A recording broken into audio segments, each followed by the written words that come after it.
So this week I've got somebody that I look up to in the mortgage industry that kind of has shown me a path or a trajectory that I can see myself traveling along as I advance in my career. And looking forward to hearing his why, because I think it's something that I can learn from as well in angling the trajectory of where I'm going with my career. But before I do that introduction, as always, I have a very quick quote I want to share, excuse me, from Coach Rav. George Rav had a great saying that says, live by design rather than by default. If you don't manage your life and your career, someone else will. To live an extraordinary life, your definition of success must be your own. Great quote for today, just because the person I'm about to introduce embodies that success, right? And I know it's been a long, hard road, so I don't want to shorten how much work it's taken to get there.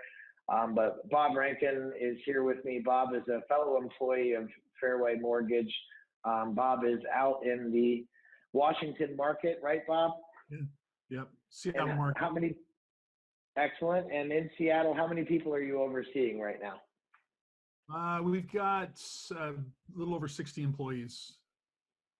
Got it. And so tell me a little bit about, well, all right, I'm not going to get into that yet. Let's dive right in and tell me your why, and then I'll double back and ask some questions about your journey to getting to that 60 employee mark. So what's your why? Yeah, great question and great thing for, I think, anybody to be thinking about. Why do you do what you do? What drives you every day? And for me, William, if we're focusing on business here, for me, business is about relationships. If you're going to build any kind of successful business, you're going to be always looking to solve problems for people. And because we're in a sales in the mortgage industry, we're in a sales environment, and we're looking to serve clients. We're looking to serve people that are looking to buy homes, serve our realtors, our referral partners, and so on and so forth. It really just comes down to serving people and building relationships with people. Why I do what I do is because I want to impact people's lives as best I can. I want to serve people. And I want to help people grow as I grow, as I learn things about myself, about business, about human interaction. I want to share that with people and hopefully can help them as I progress, if I progress in a positive manner, that I can share that positivity with other folks. And if I fail and learn something, that I can share that with folks. So that they're always looking to get better as I'm trying to get better, however we want to define what better is. It's not about trying to make more money. It's not about trying to do more loans. It's about trying to constantly improve in a way that I'm serving people. It's what we do specifically in the industry, and as a leader of people, as a grower of business, it's what I try to do for those folks who choose to work for me. So I want to make sure I summarize this correctly, because you had a couple different words that you used when explaining your why. One of them was progress. One of them was growth, and the other was impact. Mm-hmm. So doubling back, so you want to have an impact, but that impact, correct me if I'm wrong, it sounds like that impact you want to be positive in nature, and that you want that impact to help other people grow into being someone better. Is that a day-to-day thing, better every day, or is it better with every interaction? Kind of help me understand that a little more. Well, when I say better, I guess better's a subjective term in trying to improve, right? What are we trying to improve towards? Some people want to improve their ability to do sales. Some people want to make more money. Some people want to be better parents, better husbands or wives. The tag that a lot of the folks that work for me, call me Uncle Bob, and I tend to do a lot of counseling with people. Not like I'm sitting down and counseling with you, but we end up talking about a lot more things than just how to go do loans. I've got 4 adult children. I've got 4 grandchildren. I have a bunch of people who work for me that, they have kids that are much younger than my kids, and we talk about how to be a better parent. We talk about how to be a better spouse. We talk about how to be a better coworker. We talk about how to be just a better person. If they come to me with questions, I just try to answer them in a way that I can give them some direction that will help them, improve their lives in relative to the questions that they're answering, and only to what I have to be able to give. Right? We all have things to give, and I'm always looking for ways to improve. I'm looking for other mentors and coaches to help me improve. So really, that when I say to make people better, it's not like I have some secret sauce. It's just more about, hey, I've done this. This is what's worked. Here's something for you to consider.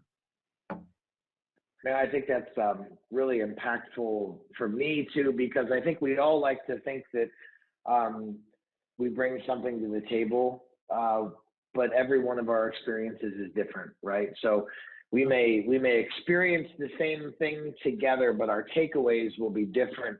And those varying takeaways, the more people you have in your life with those different takeaways from you and those different perspectives than you, the more you will grow. The more you will be better as the days progress. But you said something that's pretty cool that that resonated with me, which is that when they come to you with something, if it's one of your children or if it's an employee, that it sounds to me like you're reading beyond the question that they're asking you, and trying to get more into the core of the question to try to address the core of the problem. Does that sound about right? Because I've interacted with you on this level too, and I know you've done that kind of with me. We were like, okay, I hear what you're asking me, and it sounds like this, but let's go a little deeper, right? And I mean, am I understanding that right? Yeah, and it's not because we're working. You asked me at the beginning how many people work for me, and and I've had people say, why would you want to hire this many people? And it's not about well, gee, we want to go do more loans, because, as Jake says, loans are what we do. They're not who we are. I want to grow so that I can have more employees, so that I have an opportunity to speak into other people's lives. And in your listening, when you're talking to somebody, just like, the people that coach me, I could be going down one route, and, Sarah might say, hey, wait a minute, what I'm hearing is this, and we're going down a different direction now. I want to always be trying to listen to what people are saying and try to understand, like, wait, what's the root of what we're talking about here? What is it relative to what you're challenged by? It could be a loan issue. It could be something relative to specifically our industry, but that can also manifest in a lot of different ways. And it's really about trying to help people get better so that they have a better work-life balance, that they feel better about accomplishing their goals, that they're spending more time with their spouses or with their children, that they're making more money because their business has improved, and that benefits them in some way, shape, or form. So it's really kind of more of a holistic view of trying to just help people and dive into where they're really at, if I can, and if I have something to say. Sometimes I have nothing to say, because you can only bring what you have, right, to any given conversation. But it's really what I try to do on a regular basis when I'm interacting with people in my office, when I'm interacting with people, that I'm recruiting or whatever. It's about really trying to understand who they are and how I can best benefit them and serve them. Because if you're serving people, there's a principle that I try to live by, which is those who serve lead. And I want to serve people. And in that, I want to be able to lead people, and to whatever degree there's fruit from that is, determined by each individual interaction. Yeah, and like I said, I've seen this in you, and I've experienced it with you, where you've had gone deeper than the question that came up, right? You just said, okay, let's go a little bit beyond that. Now, so is this desire to have a positive impact and help the people around you, is this something that you had when you were 16? Is this something that changed when you became a father? Or is this something that's relatively new since you've hired employees? I would say it's been something that is, it's definitely grown. As you mature, you figure more things out. I've always wanted to be an entrepreneur. I've always wanted to build a business. I always wanted to grow something. And until you, it's kind of like, for those people that are married, you don't really know what it's like to be, selfless until you're married. And then you don't really understand true selflessness until you have children. And that's not to denigrate anybody who's, single and or doesn't have children, but you learn different things as you start bringing more people into your lives, right? It's like, well, I have to change. And so as a business leader, or a leader of people in the business world, until you have employees, you don't understand what it is to be a boss, right? Whatever that word means. So for me, it was always about, I got married relatively young. We had children relatively young. That starts changing and impacting you.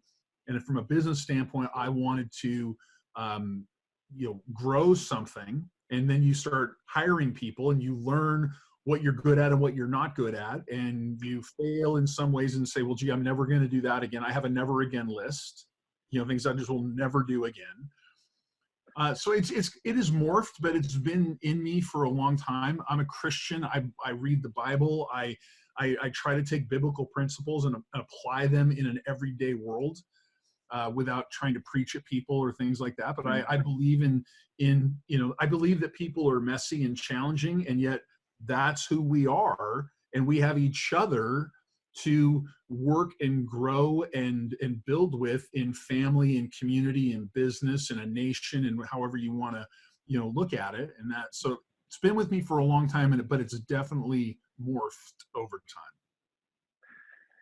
I think that the way that the growth that you've realized over the last 5, 6, 7 years is a result of that servant leadership, right? I think that one important message that I'd like to get out of all of this to anyone who's watching is that success doesn't happen in a vacuum.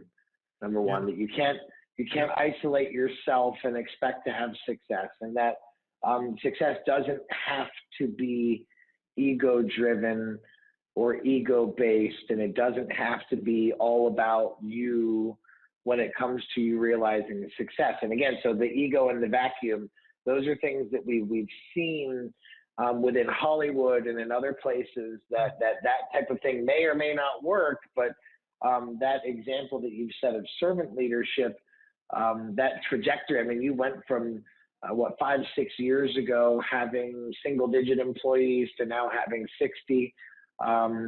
Went from 5 or 6 years ago not writing very many loans to now being top 5 in the company. And I think that all of that, I think, happens specifically because of that servant leadership. I had to say that. I know it's outside of the why, but it's exemplary in that sense that what you've done is set an example for how I think that it should happen and how I'd like to see myself follow in that trajectory. So when you finish at the end of the day, how do you know at the end of the day, when you rest your head on the pillow, that you can take that sigh of relief and feel like, okay, today I did it. Today my why has been fulfilled. Well, thank you for your kind words. That was nice of you. That's a tough question to answer specifically because I don't really think of it in that term. I think of it as this is the trajectory that my life is on. I know I wake up every day incredibly jacked up to go to work, to be with the people who work with me.